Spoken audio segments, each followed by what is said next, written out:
This is Herald Sun Online, and for the next 2 weeks we're going to be bringing you a daily update of all the best action from Rod Laver Arena. Today, first, a preview of the matches in store, and I'm going to be asking Luke who he thinks has got the best chance to take away the trophies. So Luke, in the men's draw this year, first of all, who's your tip? My tip? Well, look, you can't really go past Roger Federer, I don't think, but I think this year, for the other guys, in their favour, he has had a sort of interrupted preparation. He usually goes to Qatar and Doha. He missed that tournament this year and he pulled out of Kooyong, so he hasn't had a match. So, but, you know, I think he just pulls his game out when he needs to. So, but he will have some tough competition, I think, from Djokovic, who is my sort of tip, I think, maybe to... This could be his time, you know. He really pushed the boundaries last year. He became number 3 in the world. I think he played 90 matches or so on the tour.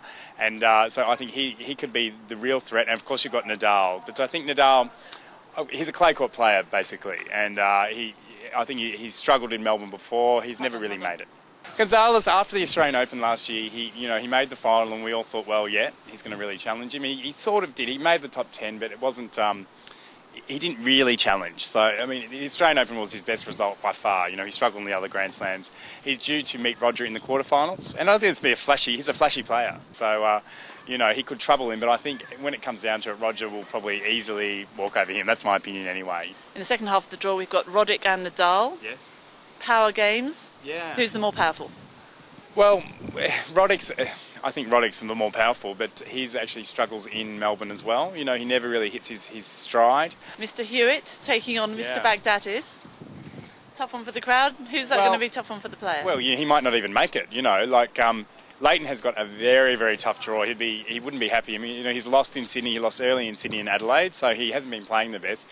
And he's drawn to play either Marcus Bagdatis or Marat Safin in the third round. I mean, that second round match between Marcus Bagdatis and Safin, the promoters would be going, that's a dream match. You know, I can see that being a night match on day 3 or 4 now.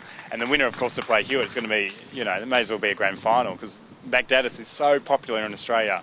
Nearly as popular as Hewitt, or, you know, it's going to be interesting to see who the crowd supports. Well, I mean, my tip is obviously Andy Murray. Of course. Well, I was actually going to say, Caroline, here's my outside pick.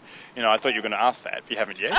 But Andy Murray would definitely be, you know, it's about time he makes it. You know what I mean? He's been for 2 years, wouldn't you agree? He's 20 years old, Luke. I know, but he's been around for a while. So, do you think he's got it, though, at the top level? Do you think he'll cut it? I think he's got more talent in his little finger than Tim Henman ever had in his whole body. Really? Well, let's I hope for your sake, you know, and he'll be a popular one down here. Yes. Now, women's draw, yes. Luke. Top half of the draw, far more competitive. What are your thoughts? Oh, completely. I mean, you've got Maria Sharapova, Justine Henin. Is that how you say it? I always wonder. Henin. And Serena Williams all in the same half. And, I mean, what do you say about that? I mean, the girls in the other half, they must be very, very thankful because they've got easy draws. I mean, Serena, you can't go past her for me. I think she's my pick, to win the tournament. Especially this year. I mean, she's looking sleeker. She apparently is heartbroken, but maybe that's going to spurn her on. But she's looking very, very lean and ready for action. I can't wait to see what she comes out with on the first day, you know.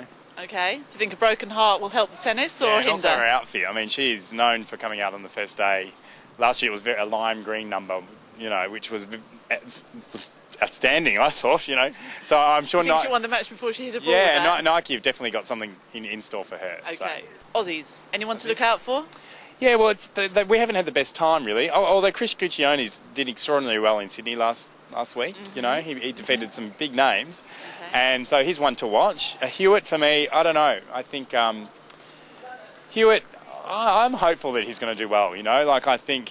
He's lost twice in early tournaments, but he is right. He's very good over 5 sets. You know, he probably would have beaten these guys if it went to 5 sets. So I hope he does. I hope he does well. So, finally, you only had one coin. Who would you put it on? For both the men and the women? Yep. Oh, look, you can't go past Federer, I don't think. But I think Djokovic may go very, very close. And on the women's side, we could very well be seeing a Williams final again, Serena and Venus. That's probably my pick. And who would win out of the two? I think it's touch and go. And what about you? I've been asked all the questions. What about you, Caroline? Who do you think will win? Tennis begins and ends with Andy Murray at the moment. Oh, typical Brit, typical Brit. You can't win the cricket, you won't win the tennis. Look out for our daily updates at Herald Sun Online.